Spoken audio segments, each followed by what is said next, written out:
43 years after Scarface redefined the gangster genre, its cinematic triumph has revealed a haunting reality of lost legends. From hidden scandals to a plague that devastated a generation, their transformation in 2026 is a chilling contrast to their 1983 glory. Here is the tragic reality you never recognized. Robert Loggia as Frank Lopez.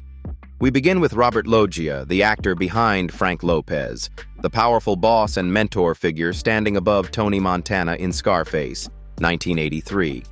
In 1983, he was 53 years old, bringing decades of experience into a role that anchored the film's structure of power and control. His presence gave the story a sense of hierarchy and tension that shaped everything Tony would later challenge. Sadly, Robert Loggia passed away on December 4, 2015, at the age of 85 after complications from Alzheimer's disease.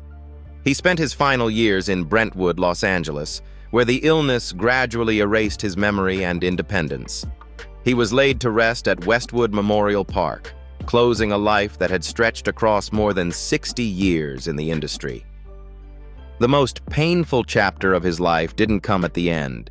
It started decades earlier.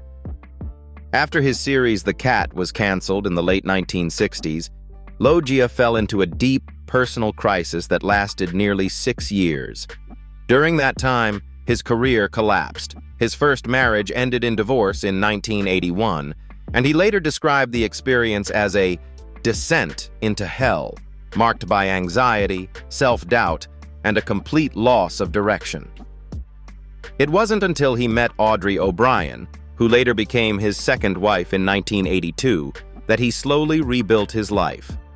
Even after recovering, the struggle never truly disappeared. He had to fight his way back into Hollywood, eventually earning an Academy Award nomination for Jagged Edge, 1985, and appearing in major films like Independence Day, 1996. But the cruel irony is impossible to ignore. After surviving professional collapse and rebuilding his legacy, Alzheimer's took everything from him piece by piece.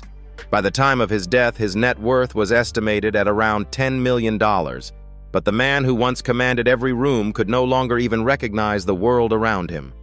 Paul Shenar as Alejandro Sosa. Then we come to Paul Shenar, the man behind Alejandro Sosa, the distant, calculating kingpin whose power quietly controlled everything in Scarface, 1983. At 46 years old in 1983, Shenar delivered a performance that redefined what a true antagonist could be. Calm, untouchable, and far more dangerous than someone who needed to shout. His portrayal added a layer of quiet dominance that elevated the film's sense of danger. Paul Shenar's life ended far too soon when he died on October 11, 1989, at just 53 years old due to complications from AIDS. He had been diagnosed as early as 1983, the same year Scarface was released, and spent 6 years battling the illness in a time when treatment options were extremely limited. His remains were cremated and entrusted to a close associate, marking a quiet and deeply personal farewell. What makes his story so devastating is the timing.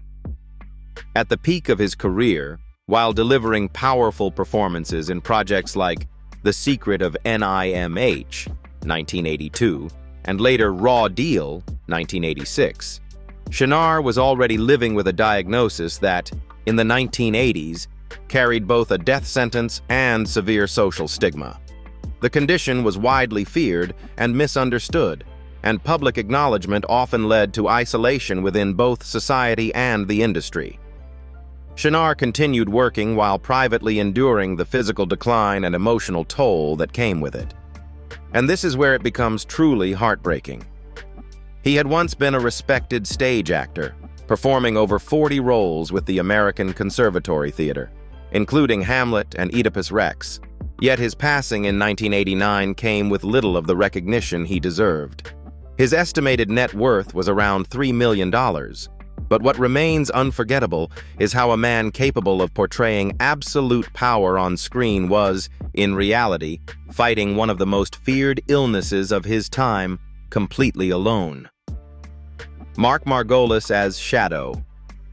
We now turn to Mark Margolis, the man behind Shadow, the silent hitman whose presence lingered quietly in Scarface, 1983. In 1983, he was 43 years old, delivering a role that didn't rely on many words but still added a layer of tension beneath the surface.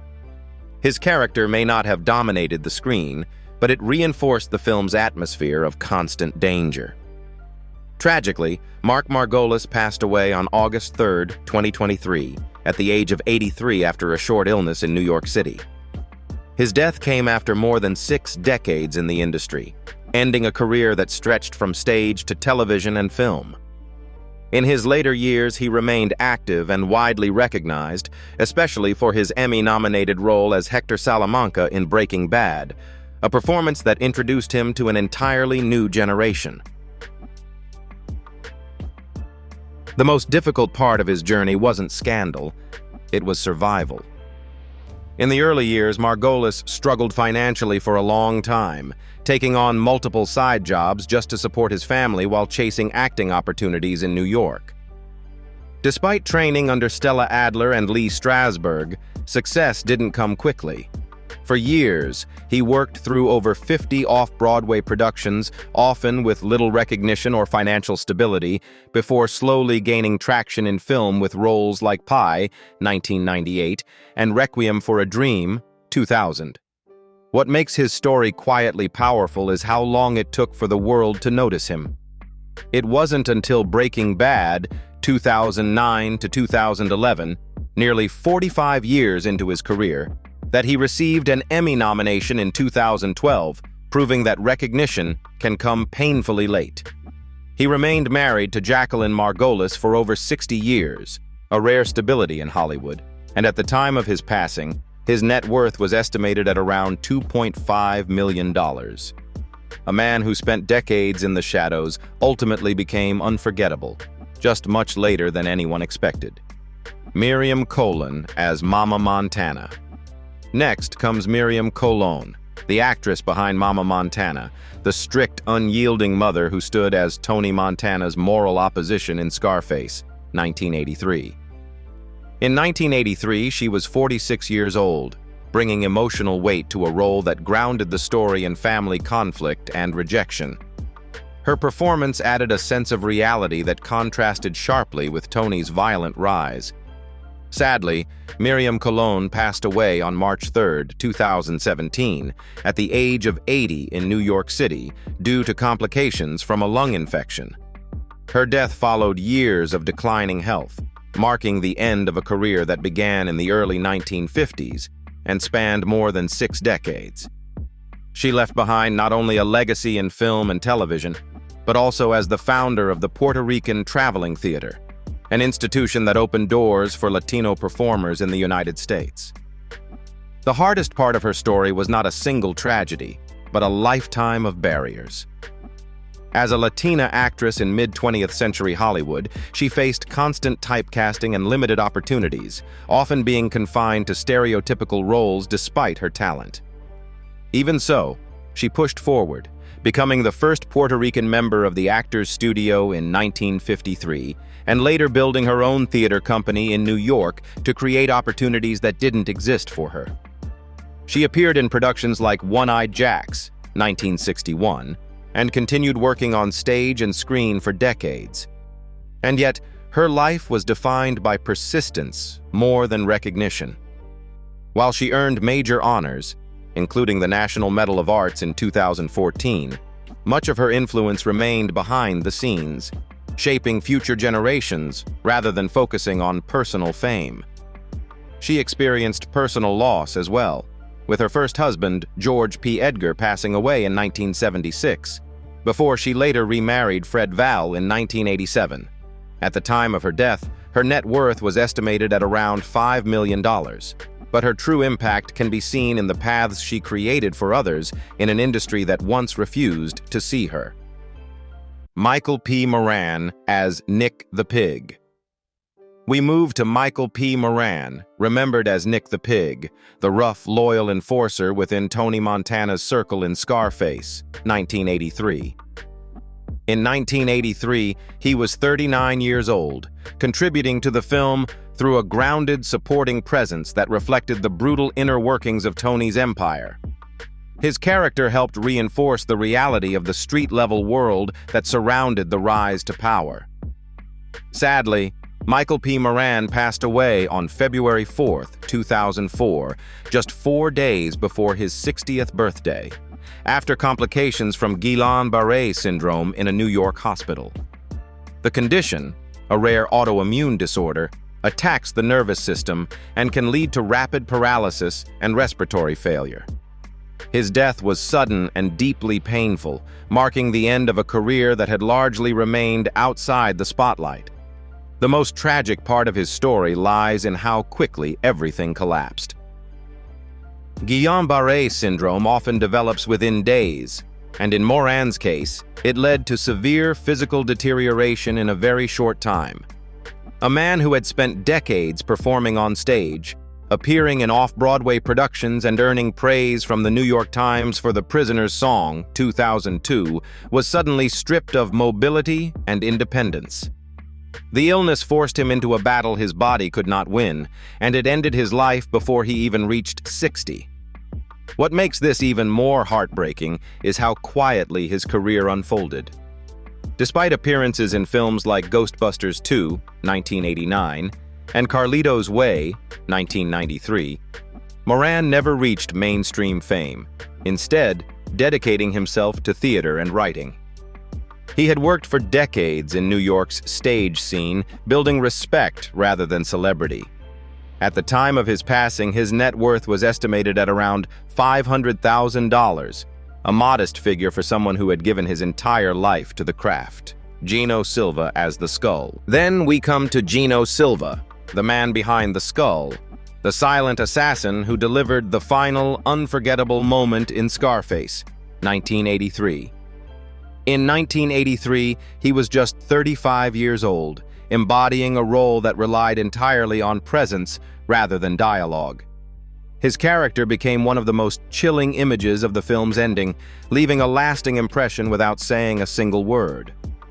Sadly, Gino Silva passed away on May 9, 2020, at the age of 72 in Los Angeles, after a long battle with frontotemporal degeneration, a form of dementia he had been living with for nearly 15 years. The disease gradually destroyed his ability to speak, think clearly, and communicate, turning his final years into a slow and irreversible decline. He died at home, surrounded by family, after losing the very abilities that once defined his work as an actor. The cruelest part of his story is how the illness unfolded over time. Frontotemporal dementia doesn't just affect memory, it attacks language and personality.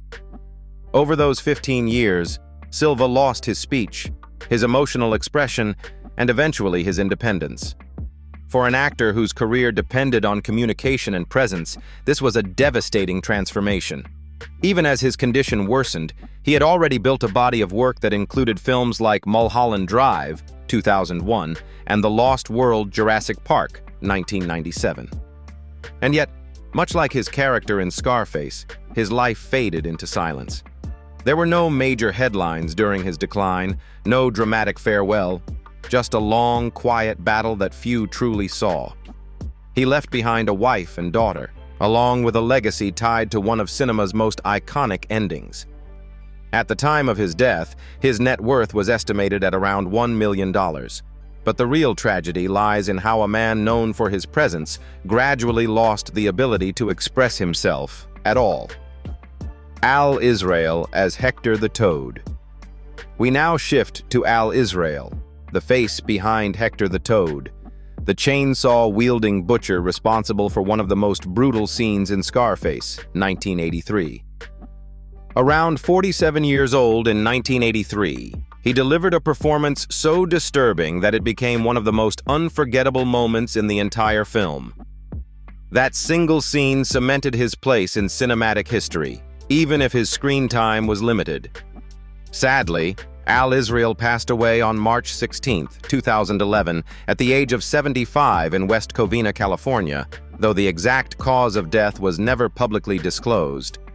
His passing was quiet, with little media attention, reflecting the private life he had always maintained outside of Hollywood. He left behind his children and a career defined by intense, often violent characters. The harshest reality of his career was being trapped by the very role that made him famous. After Scarface, casting directors repeatedly placed him into similar violent or criminal roles, limiting his ability to break into more diverse characters. Despite appearances in films like Carlito's Way, 1993, and TV shows such as Miami Vice and The Shield, he never fully escaped that image. His striking, intimidating presence became both his greatest strength and his biggest limitation. And that's where the quiet tragedy lies. While audiences never forgot Hector the Toad, the industry never allowed Al Israel to move far beyond it. He continued working steadily, even reprising the role through voice acting in Scarface. The World Is Yours, 2006. A game that sold over 2 million copies, but widespread recognition remained out of reach. At the time of his death, his net worth was estimated at around $800,000, a modest figure for someone behind one of the most iconic scenes in film history. Al Pacino as Tony Montana. And now we come to Al Pacino, the man behind Tony Montana, the ruthless anti-hero at the center of Scarface, 1983. In 1983, he was 43 years old, delivering a performance that would go on to define not only the film, but his entire career. Tony Montana became one of the most iconic characters in cinema, shaping how audiences viewed ambition, power, and downfall. In 2026, Al Pacino is 85 years old and still active in the industry, continuing to appear in films and public events. He has taken on roles in recent years such as The Irishman, 2019, which earned him an Academy Award nomination, and House of Gucci, 2021, while also releasing his memoir Sonny Boy in 2024. Even in his mid-80s, he remains one of the most recognizable figures in Hollywood. But long before the fame stabilized, his life was on the edge of collapse. Growing up in the South Bronx after his parents' divorce, Pacino lived in poverty and struggled to survive, at times sleeping on friends' couches and even the streets. In his early career, he admitted to heavy alcohol and drug use, especially after the overwhelming success of The Godfather, which he found difficult to handle mentally.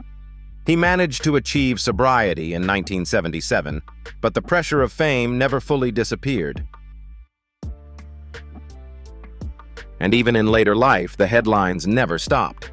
In 2023, at the age of 83, Pacino shocked the public by having a son, Roman, with Noor Al-Fallah, who is over 50 years younger than him, sparking widespread controversy and intense media scrutiny. The relationship drew accusations and rumors that placed him back under public pressure at an age when most would step away. Despite everything, he continues working, with a net worth estimated at around $120 million. But his life remains as unpredictable and headline-driven as the characters he once played. Michelle Pfeiffer as Elvira Hancock. We now turn to Michelle Pfeiffer, the woman behind Elvira Hancock, the glamorous yet emotionally distant partner at the center of Tony Montana's world in Scarface, 1983. At just 25 years old in 1983, she brought a fragile, haunting presence that contrasted sharply with the violence around her. This role didn't just elevate the film, it became the breakthrough that launched her into Hollywood stardom. As of 2026, Michelle Pfeiffer is 68 years old and still active, continuing to take on selective roles while balancing her personal life. She remains a respected figure in the industry, with decades of success including 3 Academy Award nominations and iconic performances like Catwoman in Batman Returns, 1992. In recent years, she has appeared in major productions and continues to maintain her legacy as one of Hollywood's most enduring stars.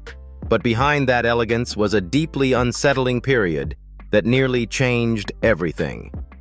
Early in her career, Pfeiffer became entangled in a so-called breatharian cult, an extreme group that claimed people could survive without food, relying only on air and spiritual energy.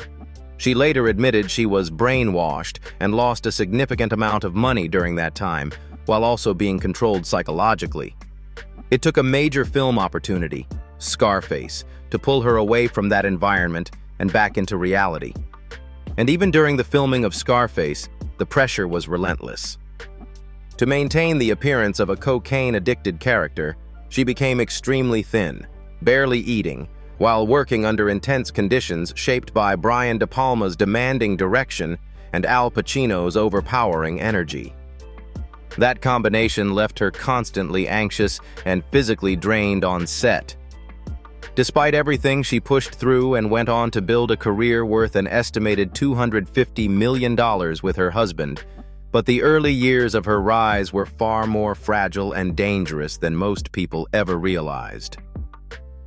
Steven Bauer as Manny Ribera.